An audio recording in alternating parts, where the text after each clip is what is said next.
10, and we're starting with a question that governments, security experts, and military officials are asking worldwide.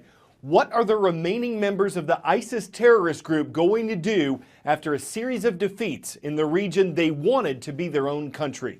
Earlier this year, they lost control of Mosul, the second largest city in Iraq. Earlier this month, they lost control of Raqqa, the city in Syria they'd called their capital. They've been defeated and pushed out of other parts of the region. They've lost control of territory. The U.S. military estimates that tens of thousands of ISIS terrorists have been killed. So where will the survivors go? Will they try to regroup in another part of the Middle East or beyond? Experts say they may hide among those who sympathize with them, but that they won't have a geographical command center to plan attacks from. Will ISIS try to launch terrorist attacks in other parts of the world? Experts say that's still a threat, as ISIS and terrorists inspired by the group may still try to target civilians. Will ISIS lay low for a while and then try to make a comeback in the years to come? Experts say that's also possible, though world leaders are likely to be more on guard against ISIS in the future. One thing that's certain is that the battle-ravaged cities that ISIS has left behind have a long, difficult road ahead if they're to recover. This may be where ISIS leader Abu Bakr al-Baghdadi is hiding, but probably wishes he wasn't. Russian and Syrian regime airstrikes pound ISIS's remnants in the city of Deir ez-Zor, but they aren't alone in the skies or on the ground here.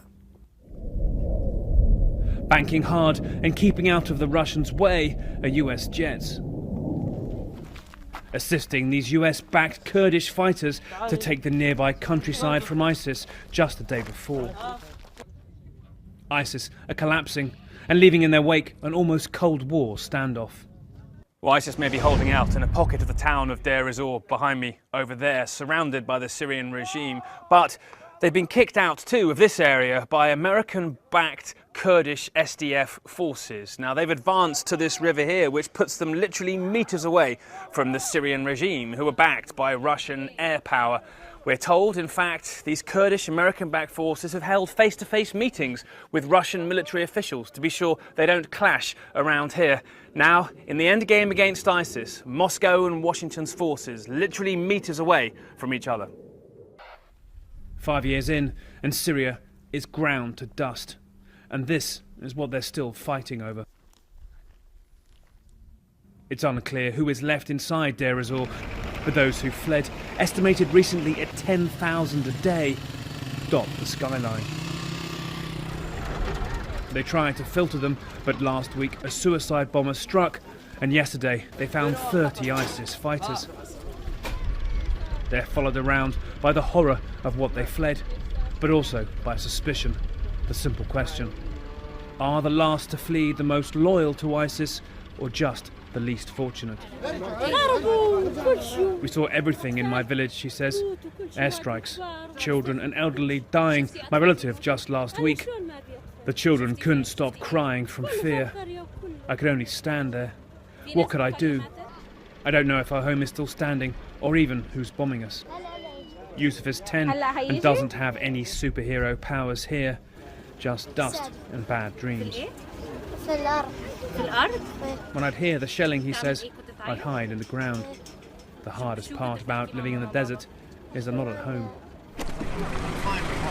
The stream is endless, like the bombing they flee, and this war, which keeps finding new chapters and adversaries around them.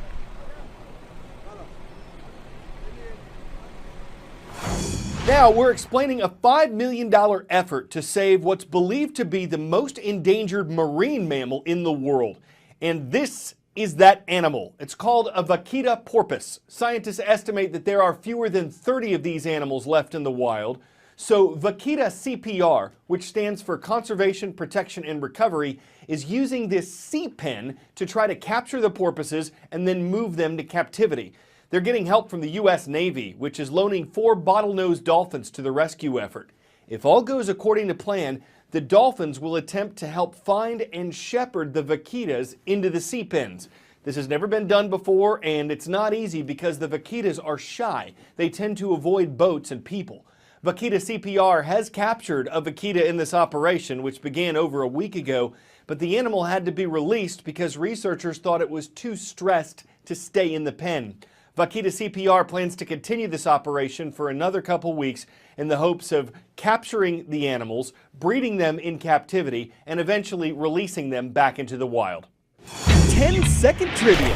Which inventor became famous for his work on an induction coil that's still used in TVs and electronics? Charles Babbage, Garrett Morgan, Nikola Tesla, or Alessandro Volta? The Tesla coil, which can create high voltage at a low current, was invented by Nikola Tesla in 1891. The induction motor, machines that use alternating current. Tesla has a lot of credits to his name, not counting the car company named after him. So does Lonnie Johnson. He's been working on an engine that converts heat